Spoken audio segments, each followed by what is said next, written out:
3.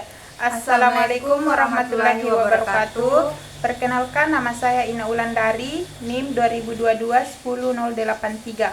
Perkenalkan, nama saya Ingan Marcel Anton, NIM 2022-10240. Data yang diberikan yaitu pendapatan dan laba perusahaan JKL. Berikut adalah data keuangan perusahaan JKL dalam juta rupiah. Tahun 2020 pendapatannya 1.000, laba bersih 200. 2021 pendapatan 1.200, laba bersih 250. 2022 pendapatan 1.400, laba bersih 300. 2023 pendapatan 1.700, laba bersih 350. Pertanyaannya, hitunglah indeks dan tren untuk pendapatan dan laba bersih dengan tahun 2020 sebagai tahun dasar. Kedua, hitung CAGR untuk pendapatan dan laba bersih dari tahun 2020 hingga 2023. 3. Bandingkan pertumbuhan pendapatan dan laba bersih. Apakah pertumbuhan laba bersih sejalan dengan pendapatan, dan berikan analisis. 4. Interpretasi hasil masing-masing. Jawabannya yaitu 1. Hitung indeks tren untuk pendapatan dan laba bersih dengan tahun 2020 sebagai tahun dasar. Rumus indeks tren. Indeks tren sama dengan nilai tahun tertentu per nilai tahun dasar kali 100. Pendapatan 2020 1000 per 1000 kali 100 sama dengan 1000. 2021 1200 per 1000 kali 100 sama dengan 120. 2022 1400 per 1000 kali 100 sama dengan 140. 2023 1700 per 1000 kali 100 sama dengan 170. Laba bersih 2020 200 per 200 kali 100 sama dengan 100. 2021 250 per 200 kali 100 sama dengan 125.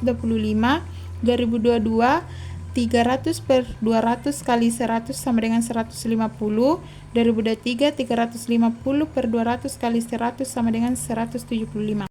Kedua, hitung CAGR untuk pendapatan dan laba bersih dari tahun 2020 hingga 2023. Rumus CAGR. CAGR sama dengan nilai akhir per nilai awal pangkat 1 per N. Pendapatan CAGR sama dengan 1.700 per 1.000 pangkat 1 per 3 kurang 1 sama dengan 0,1892 atau 18,92%. Laba bersih CAGR sama dengan 350 per 2.000 pangkat 1 per 3 kurang 1 sama dengan 0,2020 atau 20,20%. Selanjutnya, nomor 3, bandingkan pertumbuhan pendapatan dan laba bersih. Apakah pertumbuhan laba bersih sejalan dengan pendapatan? Jawabannya, CAGR pendapatan adalah 18,92%, sedangkan CAGR laba bersih adalah 20,20%. Hal ini menunjukkan bahwa pertumbuhan laba bersih sedikit lebih cepat dibandingkan pertumbuhan pendapatan. Dengan kata lain, perusahaan berhasil meningkatkan efisiensi operasional atau mengelola biaya secara lebih baik sehingga laba bersih tumbuh lebih cepat. Selanjutnya, nomor 4, interpretasi hasilnya masing-masing. Yang pertama itu indeks tren. Baik pendapatan maupun laba bersih menunjukkan pertumbuhan positif dari tahun ke tahun, dengan laba bersih tumbuh lebih cepat dari pendapatan.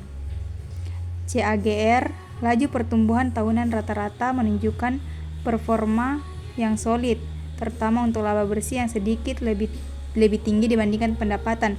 Kesimpulannya, pertumbuhan laba bersih yang lebih cepat dibandingkan pendapatan mencerminkan pengelolaan keuangan yang efisien atau pengurangan biaya yang signifikan. Baik, itu yang sempat kami sampaikan. Assalamualaikum warahmatullahi wabarakatuh.